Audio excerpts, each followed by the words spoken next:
Hello everybody, welcome to video 2. This is going to be a comparison video comparing the Borrego to some of the other alternatives on the market and why I chose the Borrego over something like a 4Runner, a Land Cruiser, Ford Raptor, Nissan Pathfinder, Nissan Xterra, the older Pathfinder, not the new unibody one. I think we have in here the Infiniti QX80, Toyota Sequoia, Nissan Armada, Jeep Wrangler, obviously. I'm going to start off by saying I didn't include the Land Rover, any of the Land Rovers, due to reliability. I'll talk more about reliability later, but it's just a car I wasn't confident in the reliability of. So the first thing that I knew was really important to me was the sleeping arrangements. I'm 6'3", very tall. I need somewhere I can sleep comfortably. I don't want to be going on these overland expeditions and hating life. And I knew I didn't want, and this is going to make a lot of people mad, I didn't want a rooftop tent. They're like, for first reason, they're like $1,000 to $3,000. I didn't want to spend that much. Second reason is really more why I didn't want a rooftop tent is security. A lot of the times I'm going places there could be bears, and they're a little bit more urban. They're not so far off the beaten path. So I worry about people. I want something I can lock and have an alarm go off if someone opens the door. Whereas with the tent, with a zipper, I'm sleeping. Third reason is not that important, but it was kind of like clearance issues. I park under a shaded structure at work, and if it was a dedicated off-road vehicle, I mean, we'll get more into that later, but this is my daily driver. So because I didn't want a rooftop tent, this kind of eliminated basically all trucks. I did look at the Frontier because I like the Frontiers and the Tacomas and the Raptor. Nothing was quite special enough for me to be like, yeah, I'm going to buy this and then I'll do a rooftop tent. I was really not feeling it. I think the TRX might have been something that was cool enough that I would have done it for, but that's $100,000. So I knew I needed an SUV, which in turn meant I needed something where the seats folded down to make a comfortable sleeping arrangement. So I started looking at everything. I mean, I started with the Xterra. Xterra was way too short. Seats only folded down to 45 degrees. You couldn't sleep back there. Not as a human being. Pathfinder I didn't ever actually look at in Arizona. They're kind of hard to find, especially during COVID. Then I looked at the Toyota Land Cruiser. I looked at all the Toyota products. So 100 series Land Cruiser, 200 series Land Cruiser, the GX, the LX, the 4Runner. The 4Runner and the GX are a little too short for me. Even the LX and the 100, 200 series looked like they were a little too short. They also have these massive holes in the ground because the seats don't fold into the floor. They fold in the third row. They fold up, and then to the side of the vehicle, and then in the second row they fold forward towards the front of the vehicle. So where they bolt down into the floor, there's these huge holes, and I didn't want to build a board to put it down or anything like that. It just felt like too much. Toyota Sequoia, Nissan Armada, Infiniti QX80, and the Ford Excursion all are massive, and I don't really want to get into the on-road comparison yet, but they're huge. Like, I totally could have slept in them, but I'll talk about more why I didn't later. The Jeep Wrangler is the last of the comparison. You have to, as far as I know, I didn't ever actually really look at the Jeep Wrangler. I think you have to unbolt the seats and remove them. Could be wrong. I wasn't gonna do that. That's ridiculous compared to all the other options. Not that sleeping was the most important, it's just kind of what I'm starting with. But that's a total hassle. It would have had to have been a rooftop tent at that point, which kind of groups it in with the trucks at that point. The Kia Borrego second and third row fold completely flat. I don't know of any other car, and I looked at over 50. I apologize to every salesman that I wasted their... I mean, I was really looking, so it's not like I was wasting their time. Whatever. These seats fold completely flat, and there are like little tiny child anchors that if you don't have the cover on are a bigger hole, but not nearly as big as like the Land Cruiser holes in the ground. But moving on to more of the creature comforts, more of like on-road driving and things like that. Probably the most important thing to me, and this is where a lot of people are going to turn off this video because it's kind of like, really, that's the most important thing, was a nice stereo. So a lot of weight went into the stereo. This Kia Borrego stereo, the Infiniti stereo, is one of the best car stereos I've ever heard. Not just in like off-road vehicles. I drove an S-Class for work that had a Harman Kardon, and I've driven the ones with the newer Burmeister stereo. It has nothing on the stereo. This stereo is amazing. The Xterra stereos, back when they had the Rockfords and Fosgates, those are amazing. Amazing. That also applies to the Xterra, the Xterra, Pathfinder, and Frontier. The Bose stereo, awful in my opinion, so I'm going to group in the QX80 and the Armada now. The Bose is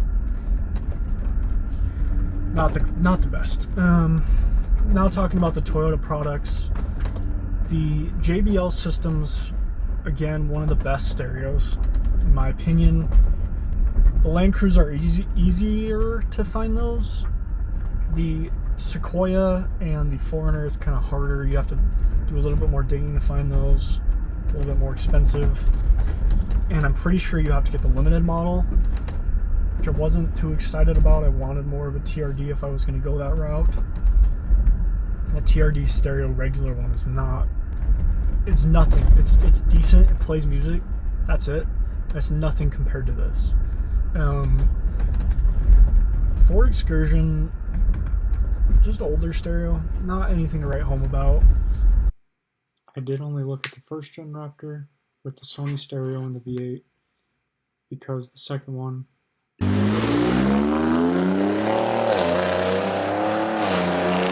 Jeep stereo. Do we even need to really talk about that? I mean, the doors and roofs come off. It's not very soundproof. I'm not even really going to talk about it too much. Stereo quality, not the best. Next item on the list, and this isn't like something I was super concerned about. It's just more of like when I'm out on the trail, well, I'm going to say it's miles per gallon. When I'm out on the trail, I don't want to have to like worry about getting back to get gas while I'm out. I don't want to have to worry about bringing extra tanks with me, even though I am going to get to the point where I'll bring one just for safety, obviously. So miles per gallon. Anything with a V6 was going to be fine. I mean, the V6 Xterra, Pathfinder, Frontier, the Forerunner, stuff with the V8, I wasn't in love with. I was really looking for a V6. So, I mean, the Excursion is a diesel, so that's a different thing. And the Ford Raptor has a huge gas tank, so you don't need to worry about that. Stuff like the QX80, the Armada, the Sequoia, the Land Cruiser, you're lucky to get 12 to 13 combined. So if you're out on a trail, you're gonna get like 4 two to four, especially aired down like I am right now. Now, I will say, and leading into this next part is reliability.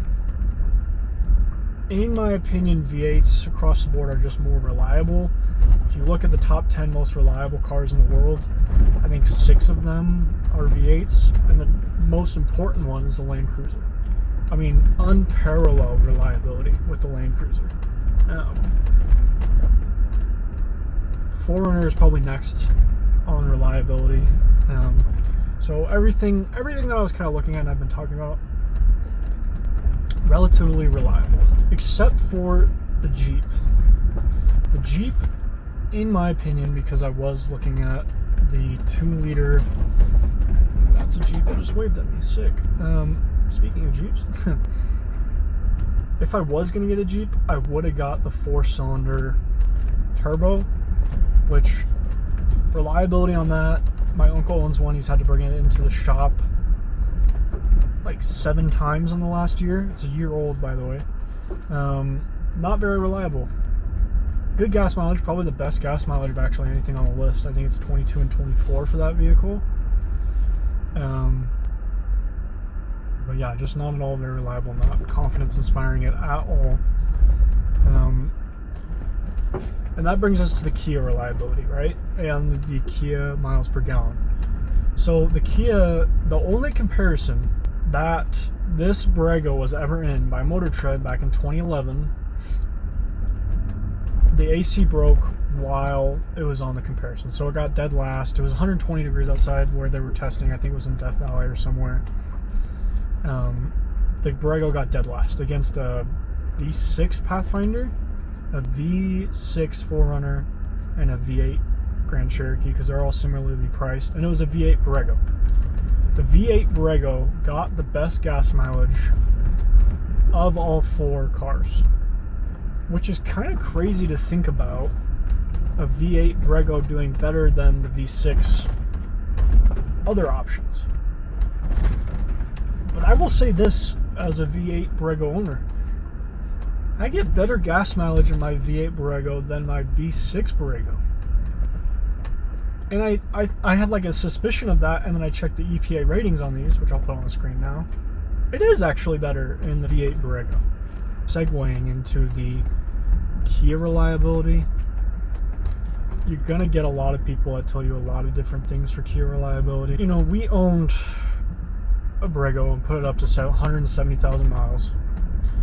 Crashed it twice, no problem. Stolen twice, no problems. Towed a trailer, you know, I don't even know how many miles, no problems. The only thing I ever had to do to that car was replace an oil temperature sensor for emissions, and that was at 100,000 miles, I think it was. It was like $100. The only thing that car ever needed. I put that car through so much crap. I mean, I had 8 people in it, 120 degrees outside.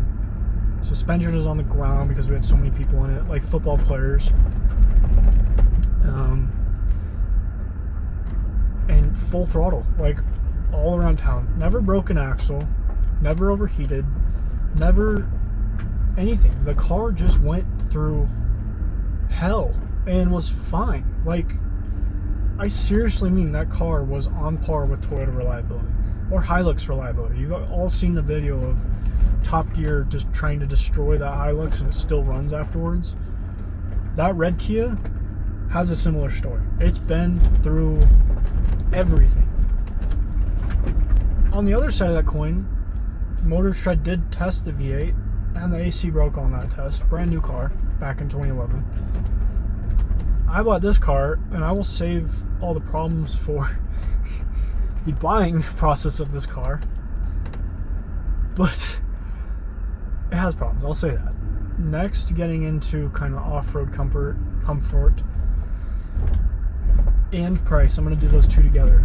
So, Xterra, Pathfinder, Frontier, you gotta find. I didn't really care about the cloth seats or power.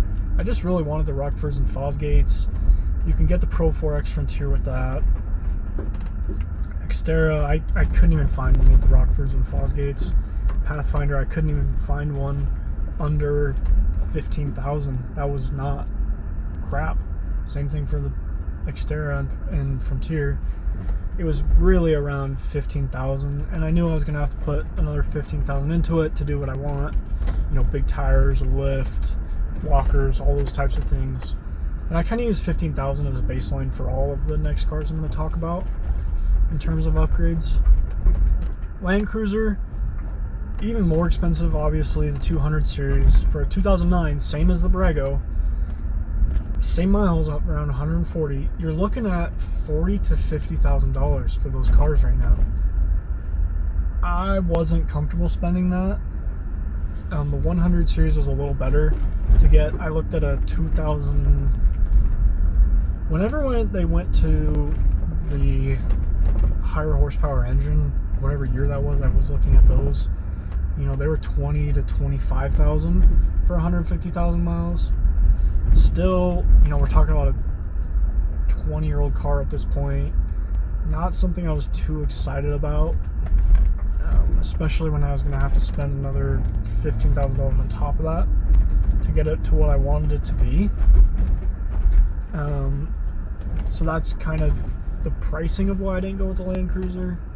On-road comfort for all these cars, pretty decent. Sequoia, same thing, couldn't find the stereo, too expensive. 4Runner, stereo, price, same thing. Ford Excursion, those things have gone ridiculous in price. The Jeep, for anything under $30,000, it's going to be clapped. It's going to be a piece of garbage. You know, $15,000 in upgrades and then $5,000 in repairs for a Jeep. This Kia I got for $5,000. I haven't told you guys the reliability concerns that I have with this car, or have had with this car. Oh, a little bit of scraping. But I paid $5,000 for it. I got all the creature comforts. This thing's pretty much fully loaded. Just a great bargain. I mean, no one knows about it. So moving on to the aftermarket and OEM support. All these cars, at least one person has made them into an off-road rig of some sort. No one has done that for the Borrego. In fact, I would go as far as to say that the Kia dealership doesn't even support the Borrego. I mean, I went in, one of the problems, this came with the wrong battery. I went to the Kia dealership to buy the V8 Borrego battery, and they tried to sell me the V6 one and claimed that this car never existed. Long story short, there's no support for this car.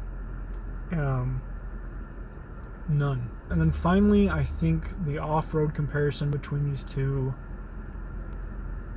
I'm gonna save that for a different video when I have all these cars together and we can do them side by side. So I have a 2020 4Runner that I'm gonna do this comparison with, a beautiful TRD spec, 2020 Jeep Wrangler Sport with Rubicon wheels. You know, I've been talking to someone with a 100 series Land Cruiser that's totally modded out. Both the Jeep and the 4Runner are gonna be stock. And then I have a uncle that's ordering the new Bronco. So maybe not the Bronco, depending on how long it takes to get here. I'm not gonna do that comparison until I'm done with all the mods for this car. I don't think it makes sense to take a $5,000 Kia and match it up against $50,000 rigs, in my opinion. All in, I'm going to be about $18,000 in this car when it's all modded out. Cars that I would actually compare stock to the Kia Borrego. And there's only one. And it's not one that people, I think, would think about. I'm going to put a chart up of the one that I'm thinking, and then all the other ones that are kind of similar but not really. The 2002 to 2010 Ford Explorer. If you look at the specs on these, they're almost identical, except the Borrego has a little more power. They're both body on frame, 4-corner independent suspension. You know, similar approach departure, ground clearance. I'll let you guys look at the chart, but Jeep Grand Cherokee, the newer one, same thing, except it's unibody. The Nissan Pathfinder, before it went to unibody construction, I think is a good comparison too, similar size. Alrighty everybody, thank you for watching. Like and subscribe, and if you guys could, leave a comment on how I can improve. This is my first time kind of doing these videos. Thanks, bye-bye.